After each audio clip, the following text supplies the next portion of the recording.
Hello friends, welcome to my channel. In today's video, we will do question number 17 of mergers and acquisition. So let's read the question. T Limited and E Limited are in the same industry. The former is in negotiation for acquisition of the latter. यानी former जो T Limited है वो acquisition करना चाह रहा है E Limited का. So important information about two the companies as per their latest financial statements is given below. So T limited और ई लिमिटेड के बारे में कुछ इन्फॉर्मेशन दे रखी है, जैसे कि पहले दे रखा है नंबर ऑफ इक्विटी शेयर्स जो कि है 12 lakh in case of T limited and 6 lakh in case of E limited. Now debt भी दे रखा है 10% डिवेंचर्स है in case of T limited जो कि है 580 लैक्स एंड 12.5% इंस्टीट्यूशनल लोन है जो कि है ई लिमिटेड के केस में 240 लैक्स. नाउ हमें earnings before interest depreciation tax दे रखा है. सो डेप्रिसिएशन को तो इग्नोर ही कीजिए क्योंकि डेप्रिसिएशन की और कोई इन्फॉर्मेशन दे नहीं रखी है कि कितना है, क्या है, एसेट क्या है, कुछ भी नहीं दे रखा है. सो इग्नोर डेट डेप्रिसिएशन, इसे मानेंगे हम EBIT. बट क्वेश्चन में हम लिखेंगे earnings before interest depreciation tax, but है ये EBIT. सो EBIT है. सो EAT निकालने के लिए हमें क्या करना पड़ेगा, पहले दिमाग चलना चाहिए आपका. EBIT दे रखा है तो EAT निकालने के लिए हमें इंटरेस्ट लेस करना पड़ेगा, बिकॉज EBIT में से इंटरेस्ट लेस करेंगे तब आएगा हमारा क्या, अर्निंग्स बिफोर टैक्स. उसके बाद टैक्स भी लेस करेंगे तो क्या आएगा हमारा EAT, earnings after tax. So simple.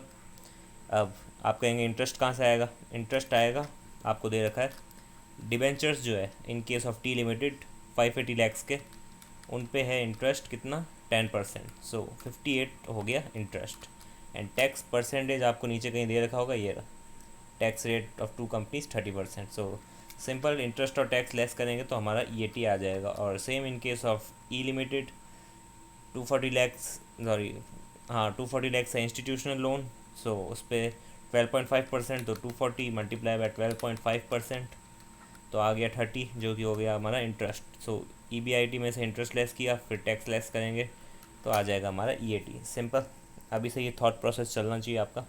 Now market price पर शेयर दे रखी है 220 in case of T and 110 in case of E. Now T limited plan to offer a price for E limited. अब क्या कहा गया है कि टी लिमिटेड एक प्राइस ऑफर करना चाह रही है ई लिमिटेड को, जिसमें वो क्या कर रही है, business as a whole which will be 7 times of EBIDAT यानी earnings before interest depreciation and tax. तो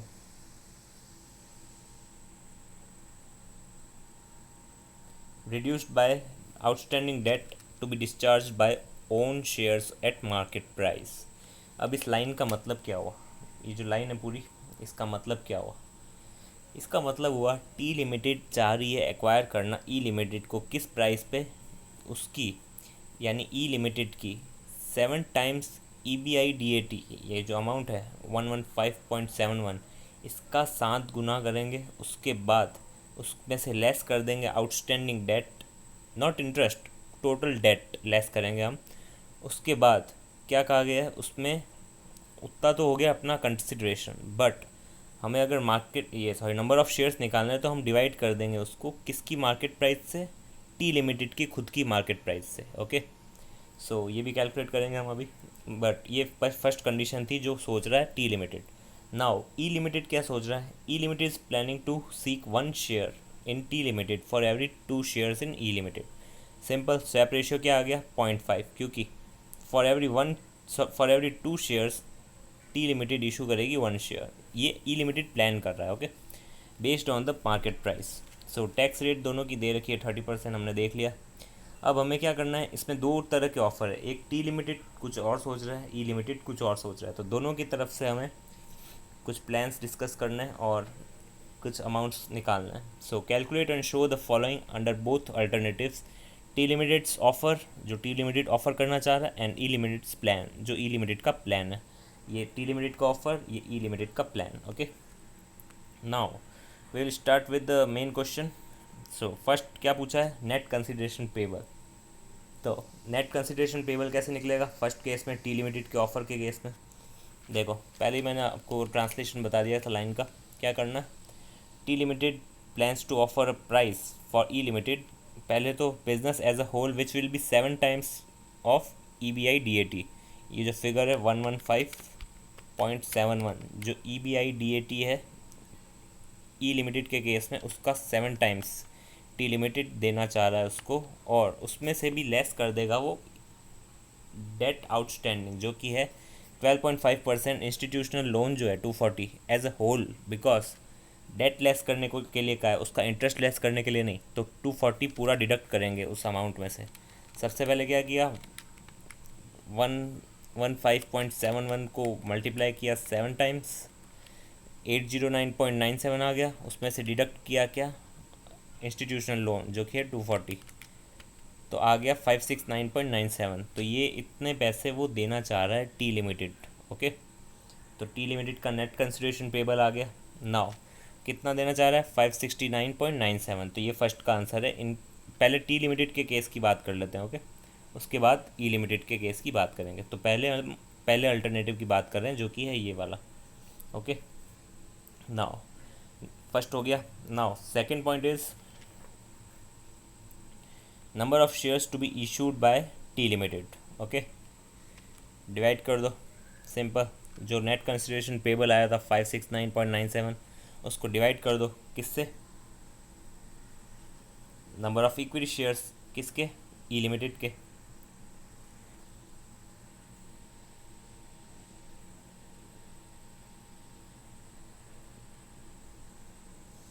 sorry, number of equity shares ने, पहले हम ये देख लेते हैं calculation of T limited. Okay, net consideration payable हमने कैसे निकाला, 115.71 को मल्टीप्लाई करेंगे 7 से, माइनस कर देंगे 240 को। ओके, सिंपली आ गया 569.97 जो हो गया हमारा कंसिडरेशन पेबल। ओके, ये सही था।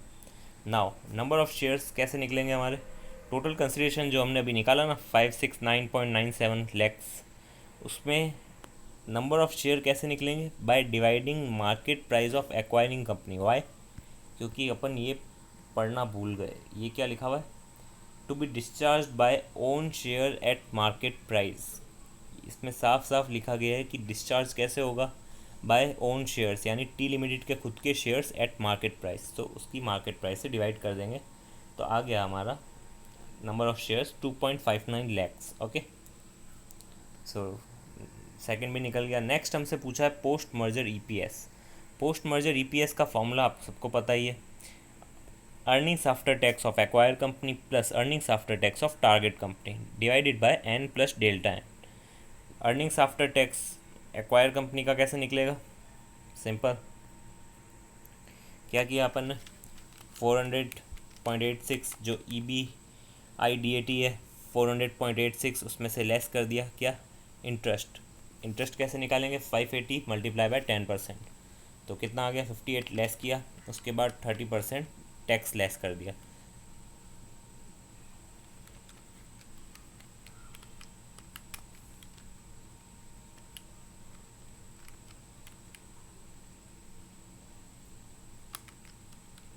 तो कितना आ गया 240। Okay, so EAT of acquire कितना आ गया 240, एंड EAT ऑफ टारगेट कैसे निकालेंगे, EAT ऑफ टारगेट निकलेगा जो EBIDAT दे रखा है टारगेट का 115.71, इसमें से लेस करेंगे इंटरेस्ट क्या होगा 12.5% ऑफ 240, सो सिंपल आ जाएगा 30, लेस किया और माइनस किया टैक्स 30%, तो आ गया 60 जो कि हमारा EAT ऑफ टारगेट। दोनों चीज़ें पुट कर दी इसमें। Now n plus delta n, what is n, number of shares of acquire company that is 12 lakhs, and what is delta n, number of share issued to target company, जो हमने अभी निकाले number of share issued to target company 2.59 lakhs. Okay, now simply solve कर देंगे इसको, तो हमारा आ जाएगा 20.56 जो होगा हमारा post merger EPS। Now last question क्या पूछा गया है, उसके बाद तो थ्योरी है एक, वो तो आप अपने आप कर लेना। एक्सपेक्टेड मार्केट प्राइस पर share of T limited after acquisition, यानी पोस्ट मर्जर मार्केट प्राइस। अब पोस्ट मर्जर मार्केट प्राइस निकालने के दो अल्टरनेटिव है। पहला अल्टरनेटिव क्या है, पहले हम क्या निकालते थे, पहले अल्टरनेटिव में मार्केट कैप निकालना पड़ता था। वो कैसे निकलता था, combined EAT multiply by PE ratio. अब कंबाइंड EAT क्या होगा हमारा, ये जो ऊपर है ना, earnings after tax of acquire plus earning after tax of target. Okay, so 240 plus 60 300 multiply by P ratio जो कि है 11। पी रेशियो कैसे निकालेंगे? मार्केट प्राइस पर share divided by earnings per share. Earnings per share कैसे निकलेगा? EAT निकल गया था, उसको सिंपली डिवाइड कर देंगे नंबर ऑफ इक्विटी शेयर्स से, तो पी रेशियो निकल जाएगा 11 टाइम्स। नाउ मल्टीप्लाई किया 300 को 11 से, divided by n plus delta n. What is n? Number of shares of acquire. What is delta n? Number of share issued to target company. 12 plus 2.59।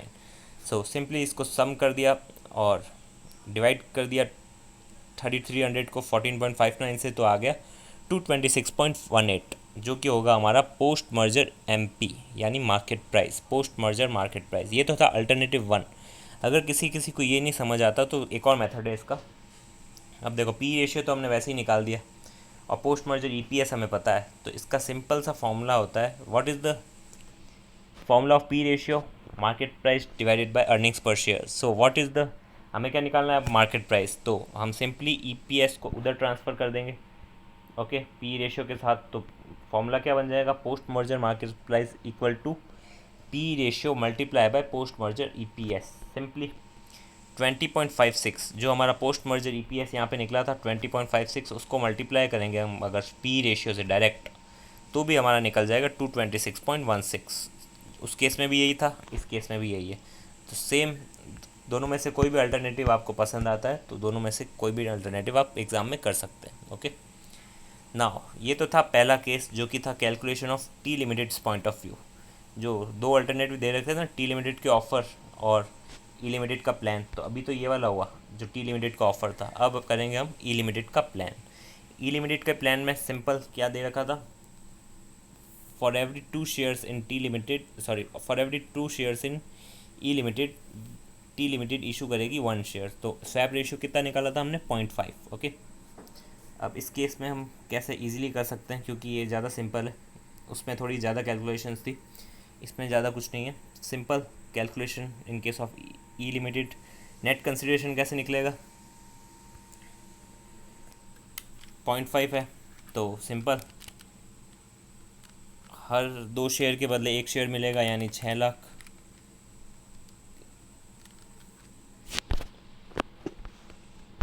Equity shares थे, तो 6 लाख के बदले 3 लाख मिलेंगे, okay. क्योंकि 0.5 for every 2 shares 1 share issue करेगी target for every 2 shares in target company, acquire company issue करेगी 1 share, okay. तो swap ratio हो गया 0.1, तो 0.5 हो गया, तो स्वैप रेशियो 0.5 हो गया। तो अब 6 लाख जो इक्विटी शेयर्स थे टारगेट कंपनी में, वो अगर एक्वायरिंग के बाद जाएंगे तो उनको बदले में कितने शेयर मिलेंगे? 1। तो 6 lakh divided by 6 lakh multiply by swap ratio जो कि है 0.5, तो हो गया 3 lakhs, okay. So 6 lakh multiply by 0.5, 3 lakhs. So 3 lakh share issue करेंगे कितने के? मार्केट प्राइस, जो मार्केट प्राइस थी एक्वायरिंग कंपनी के 220 ये रही market price. So multiplied by 220, so answer आ जाएगा net consideration 660 lakh, okay, 660 lakhs. Now number of shares निकालने के लिए simply multiplied by swap ratio. 6 lakh को मल्टीप्लाई किया स्वैप रेशियो से 3 लैक्स, जो हमने पहले भी निकाला ऊपर, number of equity share issued, so 3 lakhs आ गया। Now post merger EPS simple, combined EAT हमें पता है, जो EAT of acquire plus EAT of target दोनों सेम रहेंगे, बस नीचे 12 एन भी सेम रहेगा, बट डेल्टा एन चेंज हो जाएगा बिकॉज इसमें स्वैप रेशियो चेंज हो गया। तो स्वैप रेशियो चेंज हो गया तो सिंपल हम क्या करेंगे? सिंपली जो पहले के इक्विटी शेयर्स थे टारगेट के 6, उसको मल्टीप्लाई करेंगे स्वैप रेशियो से 0.5, सिंपल 3 यहाँ से आ गया, ओके। यहाँ भी हमने निकाला है number of share issued. So now solve it, तो आंसर आ जाएगा 20। Now post merger market price ये कैसे निकलेगी? वही 2 अल्टरनेटिव, दोनों से सॉल्व कराऊंगा मैं आपको। पहला अल्टरनेटिव क्या था? Earnings per share multiply by P ratio हमने कैलकुलेट कर दिया, 11 था। नाउ ईपीएस क्या है हमारा? 20, ईपीएस ये रहा 20, सो जस्ट मल्टीप्लाई 220 आ गया आंसर। नाउ अल्टरनेटिव टू में क्या करते थे हम? पहले मार्केट कैप निकालते थे, ओके। मार्केट कैप कैसे निकलेगा? Combined EAT multiply by P ratio, तो आ गया 3300 market cap. we have to divide it by n plus delta n. What is n? Number of shares of acquirer. What is delta n? Number of share issued to target. तो ये दोनों हमने n plus delta n यहाँ भी निकाल लेते 15, 12 plus 3 15, तो 15 यहाँ आ गया. Now 3300 divided by 15, 220 is the answer. In both cases you can do anything in exam. So पहला अल्टरनेटिव भी कर सकते हैं, सेकेंड अल्टरनेटिव भी कर सकते हैं, आपकी मर्जी. नाउ फोर्थ क्वेश्चन है, state briefly the advantages to T limited from the acquisition. तो एडवांटेजेस हम इजीली दिखा देंगे कि टी लिमिटेड को गेन हो रहा है ना. पोस्ट मर्जर ईपीएस देखो 20.56 था और पहले ईपीएस कितना है 20, तो ईपीएस में भी गेन हो रहा है. नाउ मार्केट प्राइस में भी गेन हो रहा होगा, वो भी देख लो. टी लिमिटेड को मार्केट प्राइस क्या आई थी इसकी, पोस्ट मर्जर मार्केट प्राइस 226.16 और पहले मार्केट प्राइस कितनी थी 220, तो ₹6 का इसमें भी गेन हुआ. तो सिंपली ये सब आप लैंग्वेज बना के लिख देना कि टी लिमिटेड को ईपीएस में भी गेन हो रहा है, मार्केट प्राइस में भी गेन हो रहा है. तो ये सब लैंग्वेज बना के लिख सकते हैं आप easily. Okay, this is question 17 of mergers and acquisition. किसी भी तरह का डाउट हो तो कमेंट सेक्शन में पोस्ट कर देना, मैं नेक्स्ट वीडियो में वो क्लियर कर दूँगा.